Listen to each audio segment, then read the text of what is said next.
Kadang-kadang sayurnya sahurnya pakai sayur asem sama ikan teri. Begitu jam 10 masuk warung pangsit. Jam 2 masuk angin, dikerokin, keluar yang mie.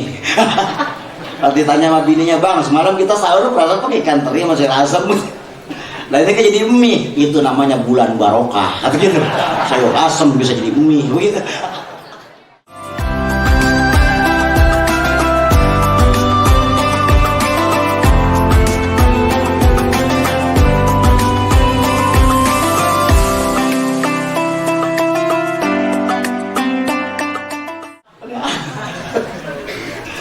Jadi kadang-kadang repot, manusia ini jelas butuh kepada kehidupannya.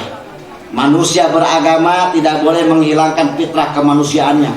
Ente ibadah silakan, ente ngaji terus silakan, ente zikir terus silakan, ente betul-betul beribadah takarrub kepada Allah silakan.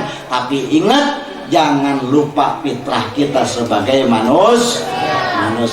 Bini empok-empok juga, bener. Jangan mentang-mentang zikir bini dicuekin, kesian. Labakan mulu dia, kan palanya nyut-nyutan buyang. Tanyain aja mama. Kadang-kadang lagi getol ngaji Quran, agak pulang-pulang di masjid aja, anak mau jajan susah, kesian. Kudu usaha. Kadang-kadang musola kalau perlu dibawa pulang gitu.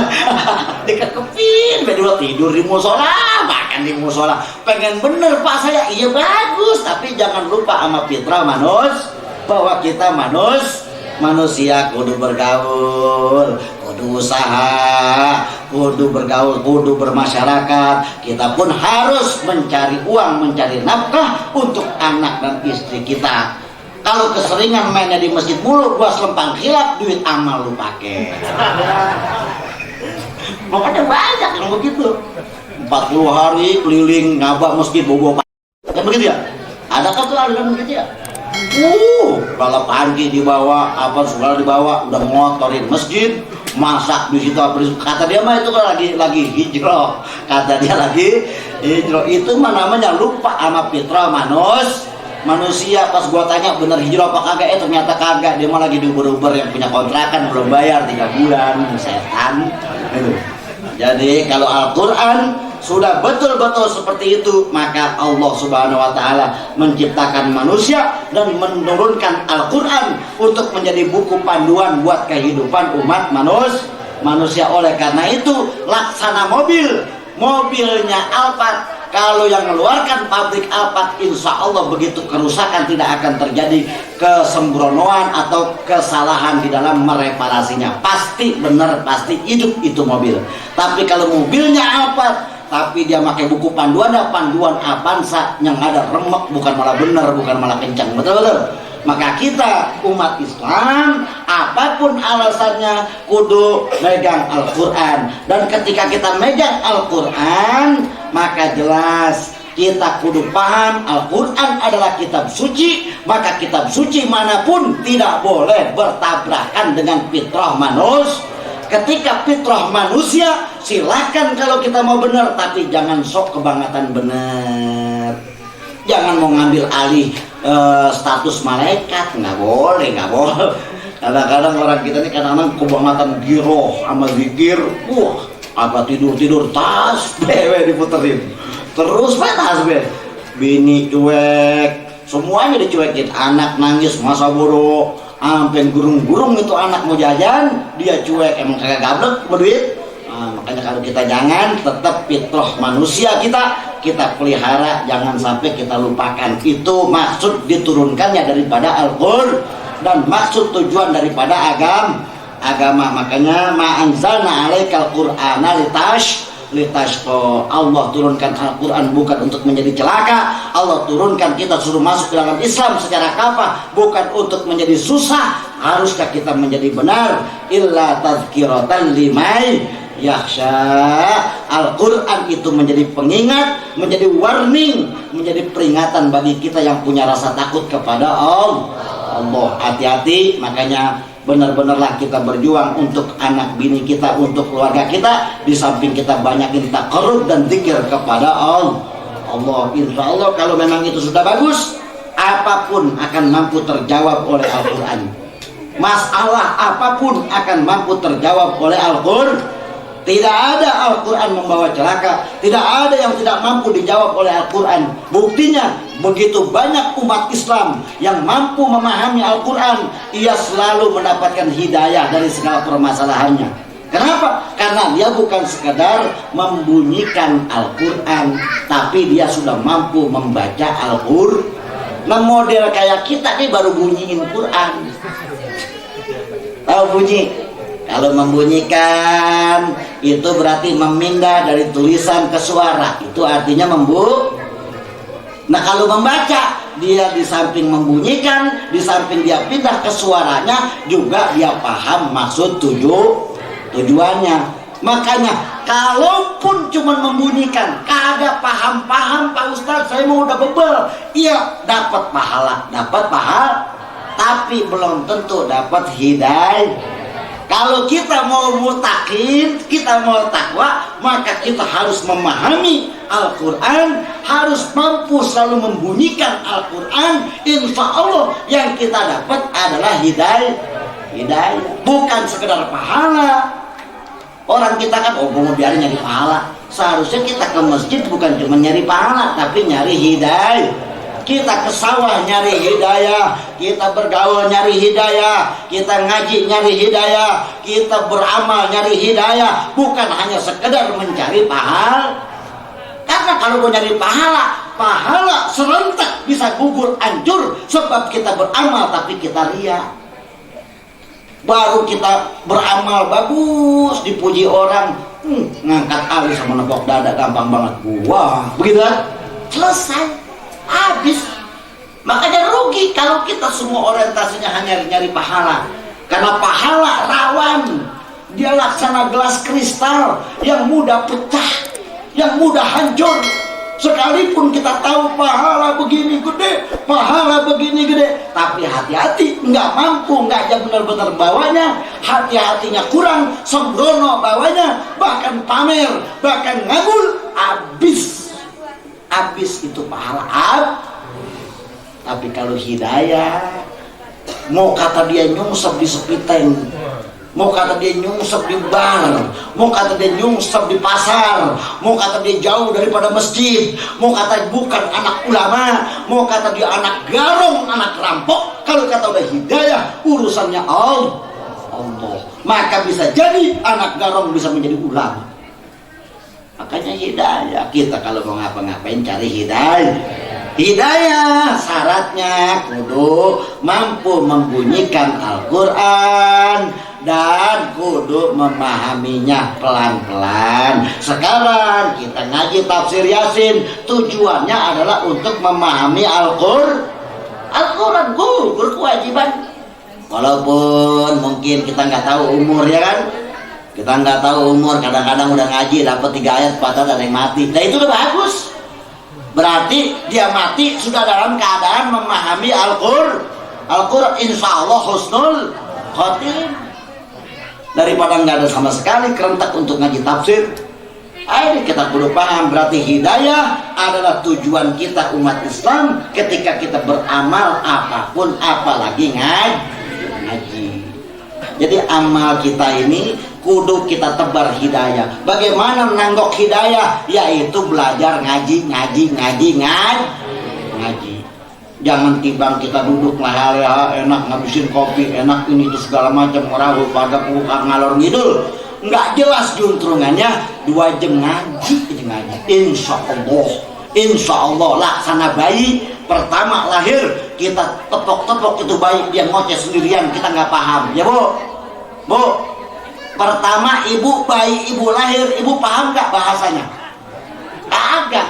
Tapi lama-lama karena keseringan kita bunyiin, seringan kita deketin, kita emplok-emplok, lama-lama kita paham. Kalau dia nendang-nendang kakinya, berarti dia ngompol. Betul-betul.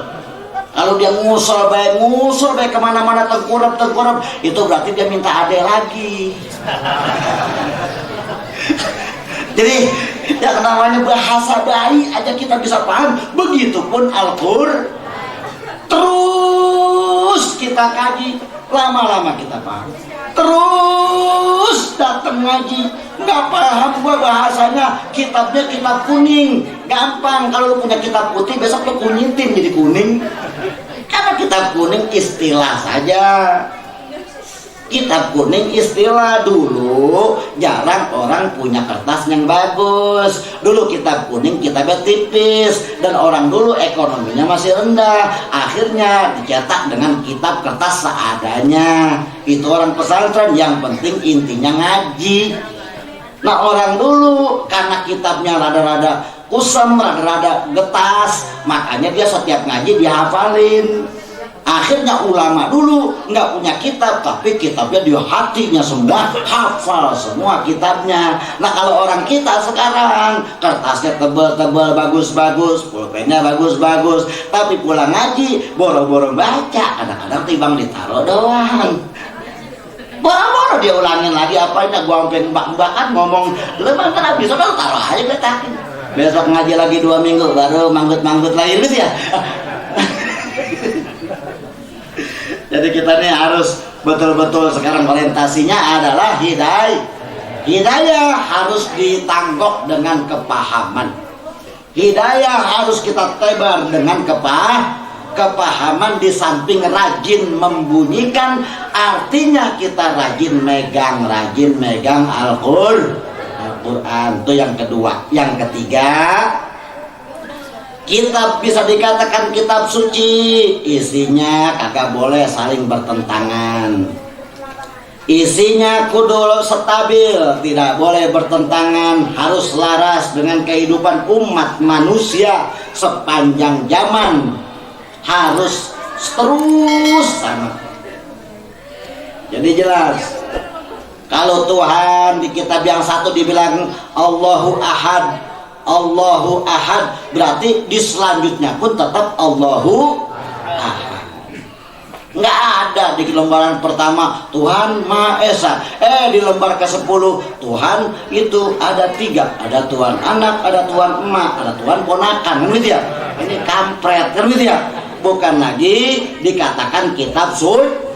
Karena apa? Nggak konsisten, nggak stabil, nggak selaras, isinya tidak selaras, itu udah jelas. Makanya tidak boleh muta'aridah bahasanya.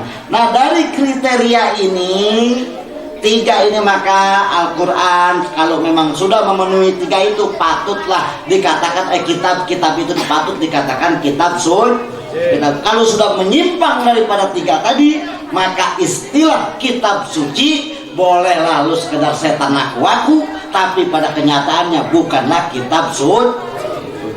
Tapi kalau Al-Quran dijamin, Al-Quran dijamin kesuciannya, karena Al-Quran luar biasa.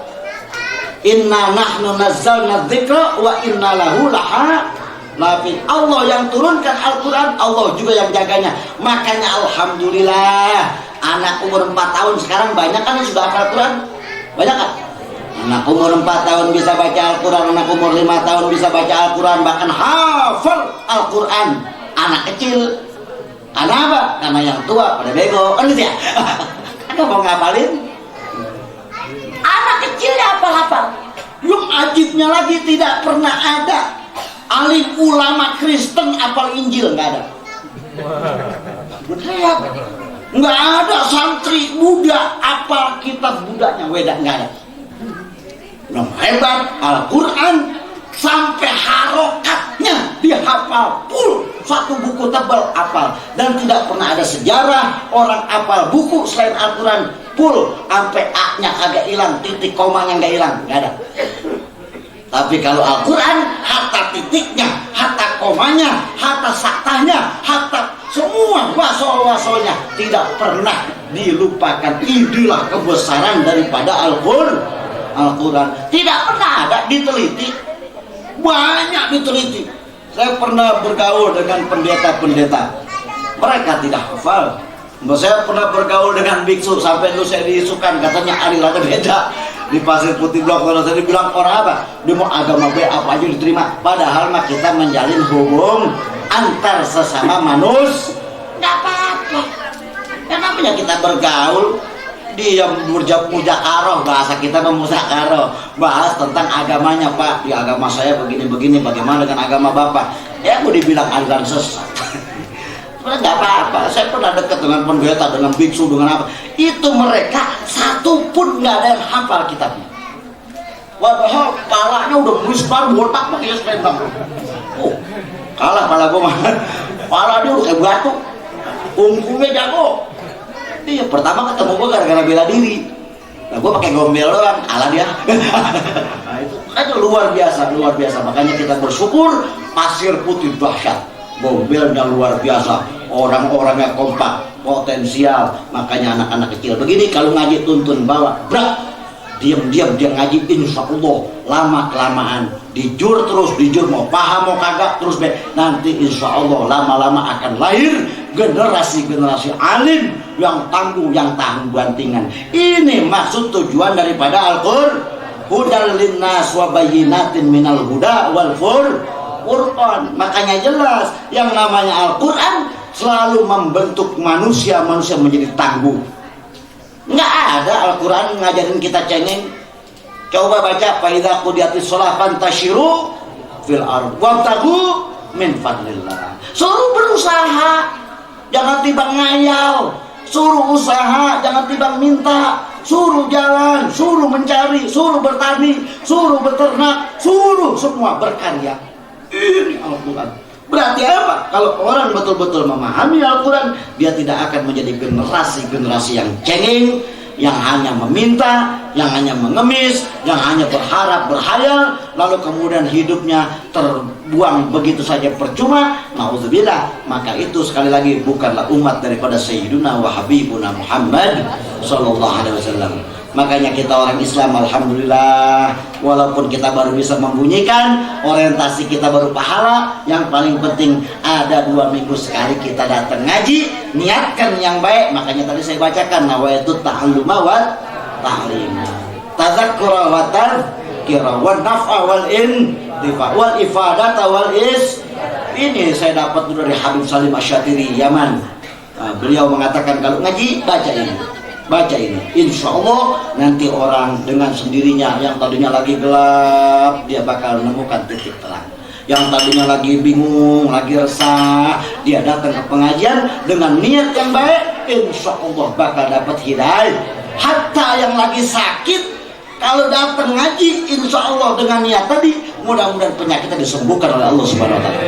Karena Imam Rafi kalau lagi sakit, dia datang cari majlis. Dia niatkan menjadi obat dari penyakitnya. Yang tadinya silak nggak kuat lama. Yang tadinya kesemutan baik, itu kaki 1 jam 2 jam gerombet itu pantat misalnya, kagak enak, hilang. Bala lagi puyeng mikirin ini mau THR, mau lebaran, anak gue yang satu gaya gini, bini yang satu gaya gini, bini yang satu gaya gini. Misalnya kalau bininya banyak, gitu ya, puyeng. Lari ke pengajian, insya Allah pulang ngaji, gue doain rezeki lu banyak. Yang punya utang besok kreditan kudu bayar, malah belum didodol, gitu ya. Mudah-mudahan kebayar. Motor jangan sampai diambil leasing, kan gitu ya. Yang mau kawin bingung, ini mertua, calon mertua malah udah dekat banget ya kan, agak bawain apa-apa, malu pisan, gitu ya. Malah baru calon mantu, belum jadi mantu aja malu, gitu ya. Apalagi calon mantu, mudah-mudahan ketemu rezekinya, gitu kan. Ini luar biasa. Ramadan allazi unzila fihil hudal linnas wa bayyinatin minal huda wal furqan. Jadi intinya Al-Quran berangkat dari ayat ini di bulan Ramadan. Pertama, hudal linnas sebagai petunjuk secara apa? Secara global manusia, mau dia iman, mau dia kagak, mau dia benar, mau dia kagak, mau dia dablok, mau dia benar, mau dia tua, mau dia muda, mau dia udah tua naji atau bukan, mau dia ustadz atau bukan, mau dia habib atau bukan habib, tetap hudal linnas masuk golongan sepanjang manusia itu namanya manusia. Enggak ngelihat setat wa bayyinatin minal huda. Yang kedua berangkat dari ayat ini berarti Al-Quran adalah orientasinya adalah penjelasan yang sangat rinci. Apapun masalah kita itu bakal diurai oleh Al-Quran, akan menemukan titik terang. Itu namanya bayyinatin minal huda. Lalu kemudian Al-Furqan, ini maksudnya adalah pembeda. Pembeda dari yang mana? Dari yang halal dengan yang haram. Kita jadi tahu. Furqannya di kita, otak kita main. Kalau timbang Furqan cuma beda ini merah, ini hitam, ini kuning, ini hijau, itu mah cuma bedain mulut doang. Tapi kalau Al-Furqan yang dimaksud, ini halal, ini haram, berarti kita perlu tahu mana yang pantas kita kerjain, mana yang kagak. Nah itu dia maksudnya orientasi Al-Furqan, berarti larinya kita harus beramal, berkarya. Yang benar kita kerjain, yang tidak benar kita tidak kerjain. Itu jelas. Maka bagaimanapun huruf-huruf Al-Quran itu penuh dengan keramat. Huruf-huruf Al-Quran itu penuh dengan mukjizat. Makanya Al-Quran dari 3 tadi, landasan ideologisnya juga masuk. Sebagai landasan ideologis adalah Al-Quranul Karim. Yang kedua sebagai landasan konstitusional, secara hukum, secara keselarasan bermasyarakat, bernegara, berkedudukan, hidup di alam dunia, kepada binatang begini, kepada alam begini, kepada bumi begini, kepada semua pertambangan energi kudu begini. Ini manusia diatur oleh Al-Quran, dan itu Allah Subhanahu wa Ta'ala buktikan kasih sayangnya kepada kita umat manusia. Dan bersyukur kita menjadi umat Sayyiduna wa Habibuna Muhammad, karena Al-Quran dikhususkan untuk Nabi besar kita Muhammad dan umatnya. Dan Al-Quran juga menjadi landasan kita untuk operasional menjalani hidup ini. Paham tuh? Al-Quran harus mampu kita jadikan, bahkan wajib hukumnya sebagai landasan operasional kita. Apapun masalahnya, pas'alu ahla dzikri in kuntum la ta'lamun, tanya kepada yang ngerti. Kalau kita nggak paham masalah hidup kita resah, kita bingung, kita bimbang dengan masalah kita, datang kepada orang yang dekat kepada Allah, yang rajin dekat dengan Al-Quran dan segala macam. Makanya di sini jelas inna lillahi ahlun. Nah, inna lillahi ahlun fil ard, kata Nabi. Inna lillahi ahlun fil ard. Allah punya keluarga di muka bumi. Pengertian keluarga bukan sedarah, bukan senasab. Ini majaz. Kata Nabi, Allah punya ahli di bumi. Allah punya keluarga di bumi ini. Maksudnya keluarga bagaimana? Maksudnya keluarga adalah diperhatikan, disayang, dipenuhi doanya, diperhatikan setiap saat. Ini kata Nabi, inna lillahi ahlun fil arad, faman yarju liqa Allah falyukrim ahlahu. Siapa orang yang pengen selamat ketemu Allah nanti, ngelihat Allah Subhanahu wa Ta'ala nanti di surga, maka falyukrim ahlahu, muliain ahlinya Allah, muliain orang yang dijaga oleh Allah, muliain orang yang disayang oleh Allah, muliain orang yang dicintai dan diperhatikan oleh Allah Subhanahu wa Ta'ala. Sahabat bingung begitu mendengar Nabi ngomong inna lillahi ahlun fil ard. Ditanya oleh sahabat, halillahi ahlun ya Rasulullah, apakah Allah punya ahli ya Rasulullah? Apa jawab Rasul? Na'am lillahi ahlun fil ard. Betul, di muka bumi, di Mekah, di Madinah, di Pasir Putih, di Sawangan, di Depok, di Indonesia, lillahi ahlun, semuanya ada keluarganya Allah. Hati-hati, semua ada keluarganya Allah. Lalu sahabat bertanya, qalu man hum ya Rasulullah. Ditanya sama sahabat, siapa mereka ya Rasulullah? Siapa ahlullah? Siapa orang yang selalu diperhatikan Allah? Siapa orang yang selalu disayang Allah? Siapa orang yang selalu dipenuhi permintaannya oleh Allah Subhanahu wa Ta'ala? Nabi menjawab, humul ladzina yaqra'unal Qur'an, mereka yang tidak pernah tinggal baca Al-Quran, mereka yang tidak pernah tinggal baca Al-Quran. Malam tengah malam orang asyik mendengkur, asyik bercumbu dengan istrinya, asyik bercumbu dengan pasangannya, asyik dengan permainannya, asyik dengan leha-lehanya. Yaqra'una al-Quran. Mereka tidak pernah tinggal baca Al-Quran. Lalu diterusin oleh Nabi, wallahi, Nabi sumpah, Nabi apa kata Nabi? Wallahi, man akramahum akramahullah, wa man ahanahum ahanahullah. Ini kata Nabi, demi Allah, Nabi ini yang sumpah, Nabi yang sumpah, pasti kualatnya jelas kalau melanggar sumpahnya ini. Pasti imannya dipertaruhkan ketika dia tidak percaya oleh sumpahnya Nabi. Apa kata Nabi? Man akramahum akramahullah. Siapa yang memuliakan orang yang baca Al-Quran, maka Allah akan memuliakan dia. Siapa orang yang menghinakan ahli Quran, dia akan dihinakan oleh Allah Subhanahu. Kita prihatin, banyak orang yang pandai ngaji tapi dia lewatkan hari-hari tanpa Al-Quran. Dia dengarkan qori begitu enak, asyik, bahkan kadang qorinya niatnya sudah beda, dicengkok-cengkokin, dia lagu-laguin, dia tinggi-tinggiin, dia pendekin, dia rendahin, tapi niatnya bukan kepada takarrub, atau niatnya bukan untuk menjadi ahlullah, tapi dia hanya ingin dapat bayaran yang luar biasa, dapat tepuk tangan yang luar biasa, dapat piala yang luar biasa. Kalau kita punya anak masuk ke dalam tahfidz Quran, masuk dalam orang-orang yang hafal Quran, maka tolong jaga anak kita, dia biar menjadi ahlullah, biar menjadi orang yang selalu dicintai Allah, selalu diperhatikan oleh Allah, selalu disayang oleh Allah. Bagaimana caranya? Baca Al-Quran tapi niat yang baik. Jangan pengen di alam orang, jangan pengen bayaran, jangan pengen semua rata-rata. Makanya di Indonesia paling banyak ahli Quran, jago baca Quran, sampai di Pasir Putih Kori aja kalau dikumpulin 10 lebih, betul? 10 lebih. Tapi kenapa hidupnya bingung? Kenapa hidupnya resah? Bahkan ada yang Kori bagus banget, tapi mau kawin aja susah buat lakunya. Apa dia? Itu karena niatnya saat ngaji beda.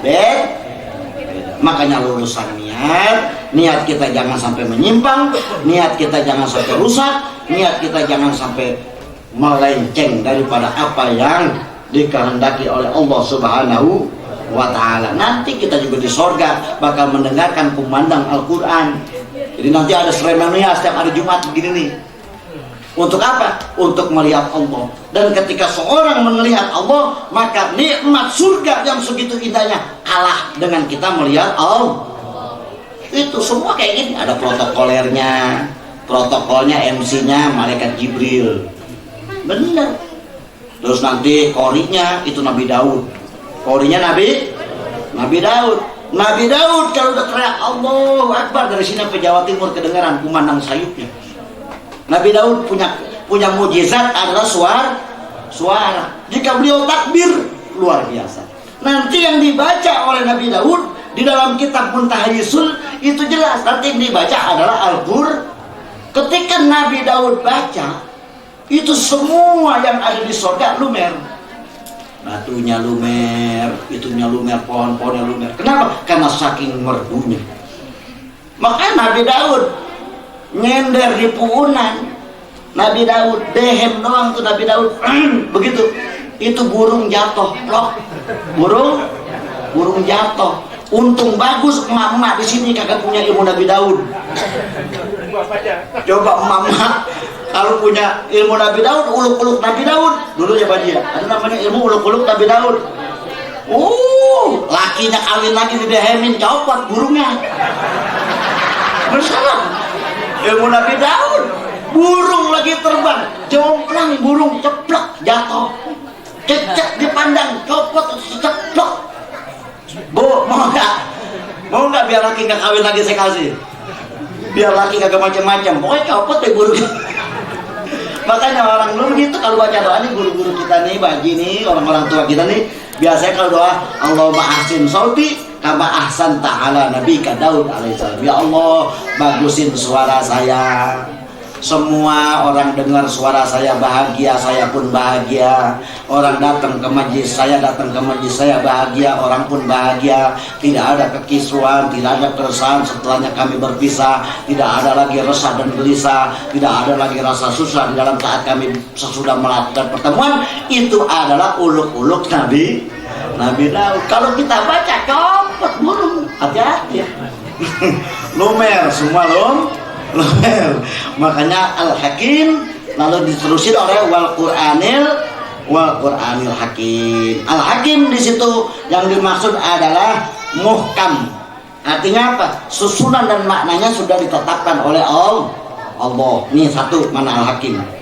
Hakim berarti semua masalah kudu dikembalikan kepada Al-Quran, karena Al-Quran adalah hak. Ada lagi muhkim, bahwa isi Al-Quran itu sudah sempurna. Nih yang kedua, artinya muhkim. Ini kayaknya hujan nih. Itu kan sempurna, jujur dan adil. Itu artinya muhkim.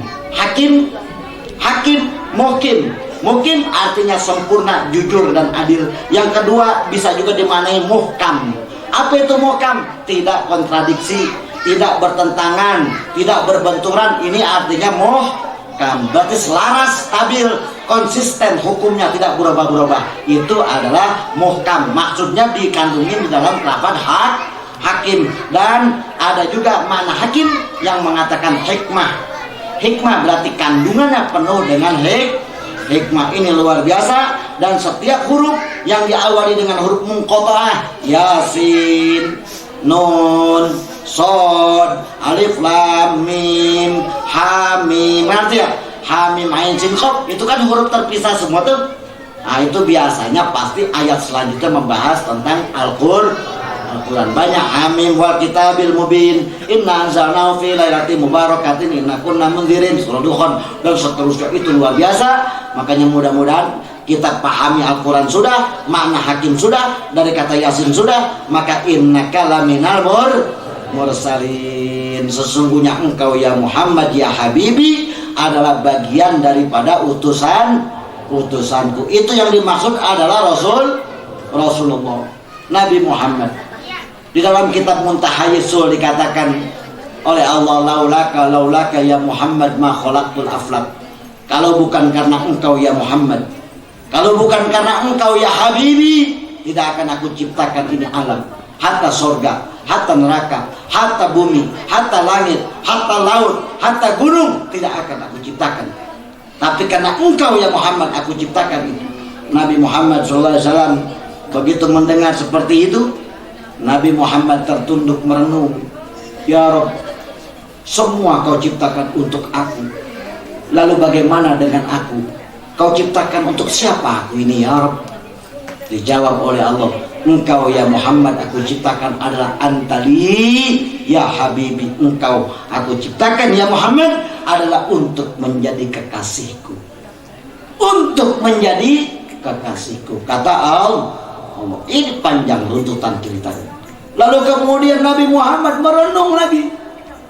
Ya Muhammad, kata Allah, engkau sudah tahu alam aku ciptakan untuk engkau, surga aku ciptakan untuk engkau. Semua adanya Nabi Adam, Nabi Hud, Nabi Idris, semua sepanjang zaman umat manusia adalah diciptakan untuk Nabi Muhammad SAW.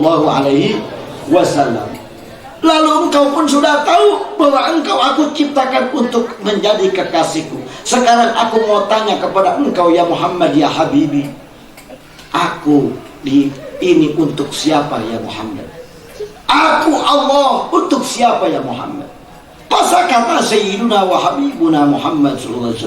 Nabi Muhammad SAW tidak bisa bicara, tertunduk, diam. Nabi Muhammad nggak mampu menjawab pertanyaan Allah Subhanahu wa Ta'ala.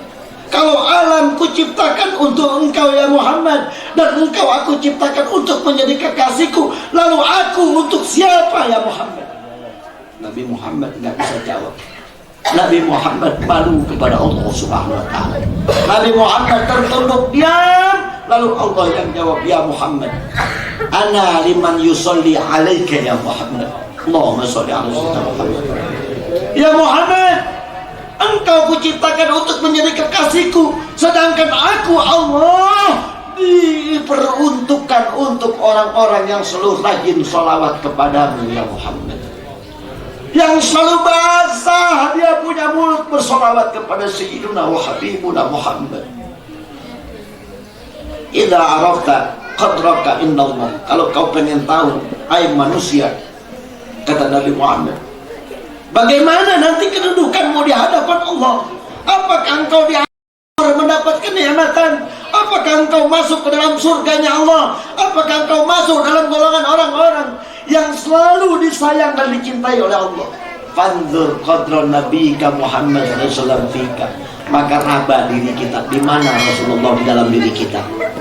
Apakah Rasul di tangan kita yang selalu gemar bersedekah, yang selalu gemar membelai tanpa ada kekasaran, tanpa ada cemberut dalam mulutnya, dalam mukanya, dalam matanya? Tanya, koreksi diri kita, di mana Rasulullah di dalam diri kita. Kalau itu sudah kita bisa, insya Allah kita bisa tahu derajat kita di hadapan Allah kelak. Kenapa? Karena Allah, ana lima yusalli alaika ya sayyidana ya habibi ya Muhammad, aku untuk orang yang rajin dengan sholawat kepadamu ya Muhammad. Makanya mudah-mudahan dari ngaji innaka laminal mursalin sampai sini kita diberi kemampuan oleh Allah Subhanahu wa taala untuk selalu membasahkan lidah kita, lisan kita banyak-banyak sholawat kepada Sayyidina wa Habibuna Muhammad. Terus kita penuh dengan kecintaan kepada Sayyidina wa Habibuna Muhammad.